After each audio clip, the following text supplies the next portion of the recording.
Mahar and I got to talking about his volunteer job while riding the light rail in Seattle, and that led to an interesting conversation about goals. We'll pick up the conversation already in progress. My name is Nick, and this is Conversations on the Coast. Yeah, more things that people, if you don't put yourself out there, because I had to go and ask. It took me a couple of months to actually get this volunteering opportunity. Interesting. So I just think one of the things that's thing in my life is you gotta put yourself out there. So, even if you don't get a response, you just gotta. That's one of the things I've been learning. If you want to go far in life, you have to reach out. You have to be the person to initiate. So nice. So it's like you're saying you're not gonna. It's kind of like action creates reaction, right? It's like you're not gonna get something unless you act. You gotta have to do something. It's not gonna it would be nice if things come your way, but you gotta go put yourself out there and find ways to any way you can do it in your life. Yeah, I feel that. For example, with this, I'm a student of critical thinking, and so this is something that I've been studying. So actually having conversations with people on the street, recording, listening to that, it's very useful for me because, that's something that I do that creates that reaction. So, so I feel that. So when you think about that, what would you say is your main reason for believing that you should put yourself out there in order to get things? Well, for me personally, earlier on in my college years, I always was hesitant on trying to just put myself out there. And the next thing you know, because right now I'm about to graduate, I'm a senior right now, this upcoming year. So I'll be graduating summer 2025. And for at least the first 2 years, I want to say, of my college career, I didn't really go out as much. I was strictly just studying. I didn't think about because sure, you're going to get, most people think once you get a bachelor's, that's going to set you up and stuff like that. But you got to make connections. You got to network. And just that's at one point, I just noticed all these other people around me were doing all these multiple things, working, basically anything that they want to do, finding internship. I wasn't big on internships either. I was just summertime, that's my time to just relax and not worry about the world. But I feel what you got to do is basically, if you put yourself out there, as I've been doing the last couple, I'll say couple of months, it's really been helpful. Yeah, or at least for me. Now I'm completing an internship right now as well. So it's just I feel if you got to think long-term goals as well. You might want to just have everything go your way. Just okay, I'm just gonna live life basically and see what happens. You gotta start having goals to reach your achievement. I like what you said about goals. So you're saying that, if I can rephrase what you said, you believe that, or one of the main reasons that you believe that you should put yourself out there is that you have goals, and you believe that's a way to achieve your goals. Correct. Okay. Why is it important to you to achieve your goals? I feel for me personally, it's just it's something you just look forward to. I would say if you don't really have no goals, I feel you can still live a good life and you can have but if you want to say okay, this is what I want to do, it gives you more, or at least to me personally, it gives me more meaning. I want to achieve basically, and it gives me a bit more motivation, I would say, to all right, this is my end goal, this is my destination. What are you going to do to get there? You got to start making connection, networking, studying more if you have to, basically, and it's all going to be worth it once you reach this goal. And then I know people a thing that people assume is the journey is the good part of it. I agree with that as well, but I feel my philosophy is basically once you achieve one goal, you should just move on to another goal as well and do the same process again. It doesn't have to be one life enduring goal. You can have multiple goals as well. Yeah. So is it important what the goal is, or is it just important that you have one and you reach it? I think it could be anything. If that's the goal that you want, I don't think it has to be something big one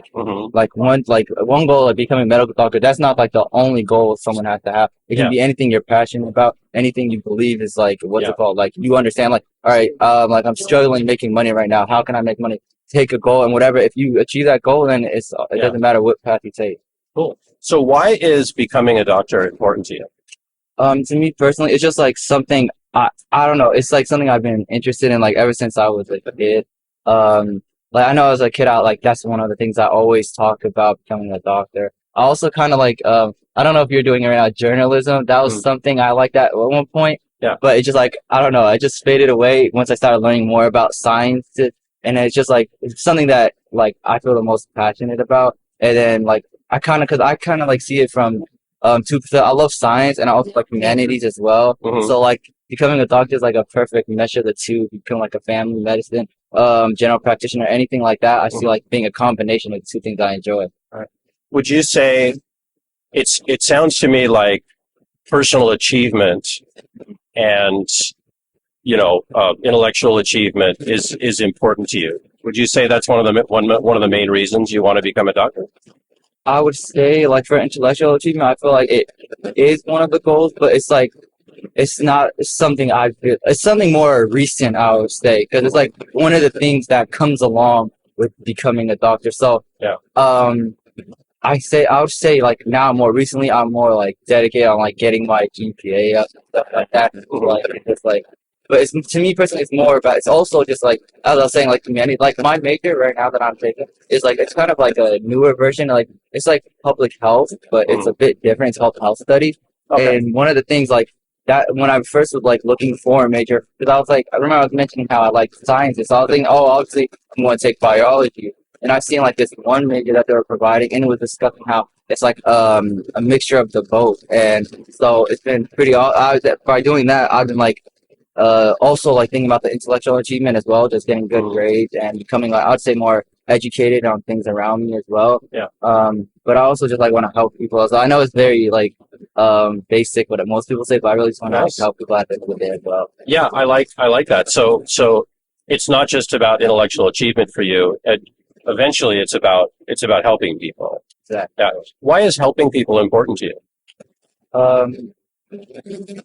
I feel like basically, for me personally, I hadn't had any like injury or like experience at the hospital would make it like for my reasoning. But my basic reasoning is like just like seeing how like people can struggle in like their daily lives and just like I don't know, like problems with medicine or like just their health. Like, because one of the things I've been learning in health studies is basically like learning more about like some of the conditions that like chronic conditions and things like that nature, and just like seeing how much it can affect somebody. So like I can like kind of I don't relate like in a sense like I've had like some traumatic experience or like some condition, but if like I can be able to help ease someone's pain just a bit, that's something I'll be willing to do. Nice.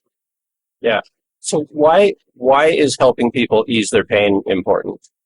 To me, basically, I just like because I feel like everybody deserves that right just to like what's it called, have a healthy, good life, and I don't know. I'm pretty sure there are other career paths that help do that along the way as well. But I feel like just like from my passion and then like what's it called, what like knowing that I want to help people, which way I feel like I'll be best suited to do that. Yeah. I feel like the medical path is the best way to do that. So you mentioned people have a right to health and to live a good life. Right. So can you tell me more about that?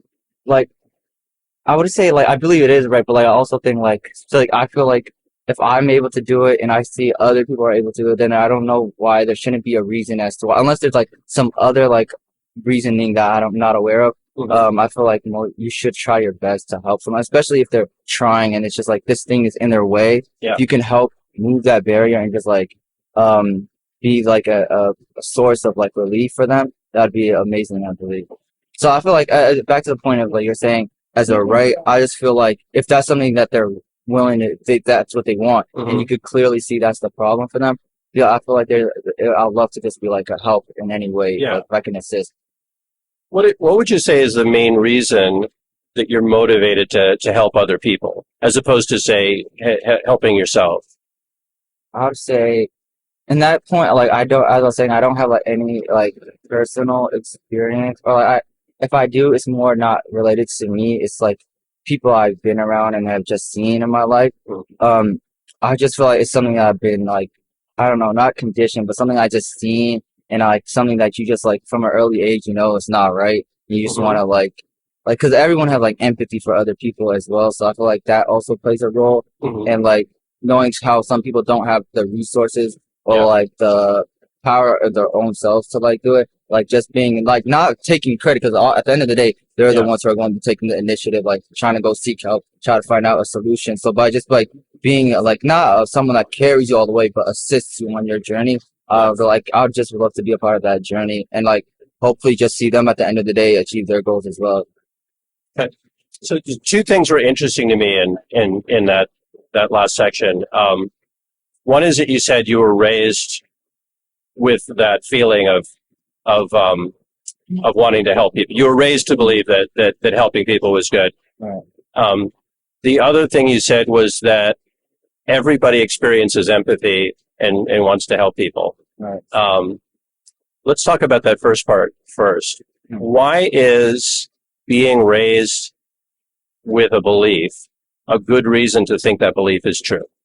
I feel like because basically when it comes down to like I wouldn't say our nature, but like most people, like it's basic, like when you're a child, you understand right from wrong. For the most part, you understand what can hurt an individual. I know there's like some certain conditions or like mental health conditions which people can't like feel emotions or anything like that scenario. But like for the most part, I'll say like for a consensus of most people, they understand that like if you see someone in pain, you know that that's not right. That's not the right state, and you wouldn't want to be in that condition either as well. Okay. So you kind of have like this understanding of it at an early age. So of course, when you're younger, you can't really do anything to help other people as much. But like for me, that's one of the like growing up, just like wanting to help other people. Like I also volunteered at like. Well, I didn't really volunteer anything like in a hospital setting or anything like that, but helping other kids if like when I was a bit younger, helping at like I believe it was like a charter school, just like helping kids if there's like a problem or a situation, you're feeling like some emotional distress, being like helping them calm down and things like that. Yeah. So I feel like in that sense, it's just like I feel like I'm not saying everybody like grows up feeling empathetic about others or just like trying to help, but like for the most part, I believe most people would, if they could have a possibility to help someone, they would want to be a help, of course. So when you look at those two factors, like your empathy, right? Like, and just so we define our terms, how would you define empathy? Like, I'm pretty sure. I don't know. Actually, now I'm not sure if I'm using that word correctly, but in my sense, it's just basically putting yourselves in their shoes. What if you were in that position as well in the same sense? So if you would put yourself in that shoe, would you enjoy it? Or like you would like, I would assume most people wouldn't like to be in that position. So if you see it from that point of view, then of course you're going to try to help and like if they're seeking help, of course. To like I don't know, like give a helping hand and things like that. So one way I've heard empathy described is in terms of mirroring. So if I see you going through an experience, I am imagining what it's like to go through that experience, which I think is pretty similar to what you said. You said it's putting people in putting yourself in people's shoes. Yeah, I like your wording of it better, but that's the same point, I believe. Around the same idea. So if you take so you said that one of the reasons you like to help people is you were raised that way. Mm-hmm. And the other reason is that you feel empathy for people. Right. If you were to make a pie chart of those two, which of those do you think is the most important reason to you? That's a tough one because I know, like, I think I would have to say, like, just I'd say, oh, that's a tough question because I feel like it could go either way. Like when you're saying like you were raised that way, it doesn't just mean specifically like your parents or like mentors. You don't have to like see set examples exactly of someone helping out others. Yeah. I feel like because I don't know that much about psychology or like conditioning like in that type of sense, but I would say basically just like I might be wrong, but I would say like the empathy part. I feel like most people can like see it from that point of view. I mean, like the thing is with empathy is like you can feel empathy, but you can also like do nothing about it at the same time as well. Sure. So, but at the end of the day, I feel like most people do feel empathy to a certain degree, even if you don't like the person even. Or actually, I think okay, if you don't like the person, then in that case you might not feel empathy. Yeah. But if it's like for someone say you don't know, and you just see them in a condition, like a poor condition, then I feel like you would feel empathy for them in a sense. Well, I think there's something you said in there that, at least what I heard was, everybody feels empathy, or many people feel empathy, but not everybody acts. Right. Yeah. So why do you think that you choose to act when you feel empathy? I would say like, well, in the case of like right now, I try being like, one of the things about becoming a doctor is you have to be empathetic to your patients and like caring for them, but they also have like an ability to actually do something, because that's what they're basically doing for a living, trying to just like relieve a patient or just like help them in any situation that which they are in. But I would say right now, like, things I do personally is just like, if someone like, it's not really big, but like if someone's struggling, like say on homework or something like that, or like they're having trouble studying, I can be like in a way just like tutor them and help them understand concepts that I understand in that type of way, basically. Just like kind of like, because right now I don't really have I'm not really financially like stable right now as well, so I can't like be handing out or giving money if someone's like in like having some financial problems themselves. So I just like try helping from the means of which I can at the time. And I feel like one of the greatest ways that you can help somebody is like helping them with in regards to their health. Because if you help them with their overall health, then basically they can help themselves as well. Like they're gonna help other people. Like if you think of that point of view, if you help someone get their health back, you basically kind of, it depends on what condition they have. But if they do get their health back, say, they're gonna like be able to like live their whole life again. You don't know, they might go out help other people as well. So it's kind of like an effect, that like cause and effect kind of thing. Okay. So financial considerations are sometimes a big motivator. You mentioned, you know, that you're a student. Students never have a lot of money. Yeah. And you also mentioned that you think you have to be empathetic. Tell me if this is right. That you said you have to be empathetic to be a doctor, or all doctors are empathetic. Oh, I will take that back, because there are. I was gonna ask about that. Is that, do you believe that? Why do you believe that's true? I'll retract that thing, because I can't say all doctors are like that way, because you do know that there's some doctors, like, basically there's like two type of ways of thinking about it. Like there's surgeons, of course. We have cases, or not most cases, there are certain cases where they have to be not empathetic, because you're literally have someone's life in your hand in that state. So, and you have to like be very like, I don't know. It's not, I want to say it's a gruesome. Well, for most people, it would be a gruesome scene. Like seeing someone's like basically their organs and things like that. Right. So I basically would say, what's it called? In that sense, not all doctors are empathetic. But I would say this though, like for like general practitioners and like family medicine who are seeing patients face to face for like a checkup or that type of way, I would say I'm not saying every single one of them are empathetic, but I feel like it's a great quality, and I feel like most people would go into doctor just to for that reasoning as well. If you saw two surgeons and one of them was excellent at his craft, right? He just, beautiful sutures, no scars, right? Really high positive patient outcome. Yeah. And you saw another surgeon, super empathetic, wears his heart on his sleeve, just loves every one of his patients, lower, but a really poor patient outcome. What would you think about that? Okay, in that sense, I feel like it's a bit different in like the case that I think most people, like, you want the surgeon who's like the most qualified, the most perfect, like who has the most success essentially. Because in that case, like, I feel like surgeons, they interact with their patients, but it's not to the depths of like, nurses or other healthcare providers who are there to just like give more moral support in that sense. So I would say I pick the more precise surgeon who's more even though he's not as good or empathetic with his patients. Would you prefer that surgeon operate on you, or the very empathetic surgeon? I would have to say, I feel like I would say the surgeon who's more better in that sense, and like a bit who's less empathetic. I would say I'll choose that person. Okay. I feel like in that scenario, it's a bit different.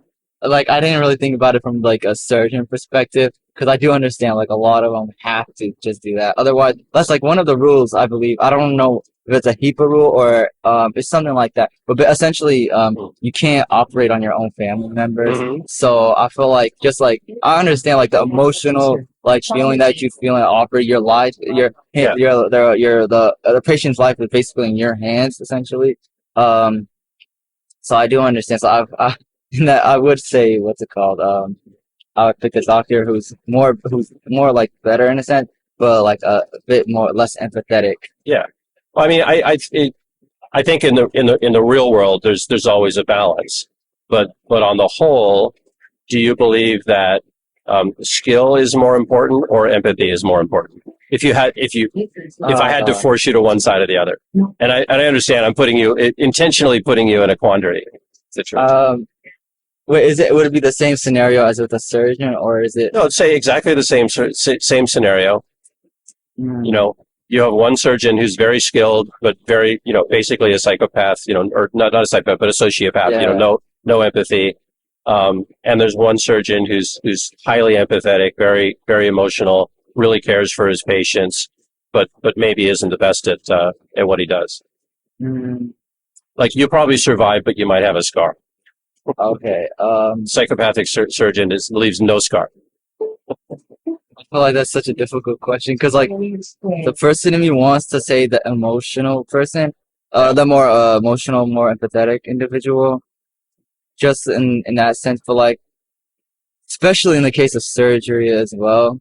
But like in any field, I would say, I think logically we would say the person who's better, even though they're less empathetic. But I feel like, just as a whole, I feel like the patient, in the sense of like medicine, I feel like the patient wouldn't really like that whole experience. Do you feel like, in the case of the patient, I feel like to go to the doctor, they would believe that the doctor would be able to treat them anyways. In that sense, I'd say I would just like have to know what the degree of the scar is, and how serious it is as well. You need more information. You need evidence. Yeah, because I feel like most likely, what's it called? Most people would pick the better one, but like also, I don't think people want a terrible experience. So if they know what the degree of the scar is, I feel like they would. What's it called? He would choose. All right. Oh, this is my stop. Okay. So thanks for the chat. No, it's nice to meet you. This is a lot of fun, and hopefully give you something to think about for the rest of the day. Thank you. All right. Take care. You too. You've been listening to Conversations on the Coast, a series from Washington State featuring civil conversations using street epistemology to explore what people believe and why. Find out more at streetepistemology.com.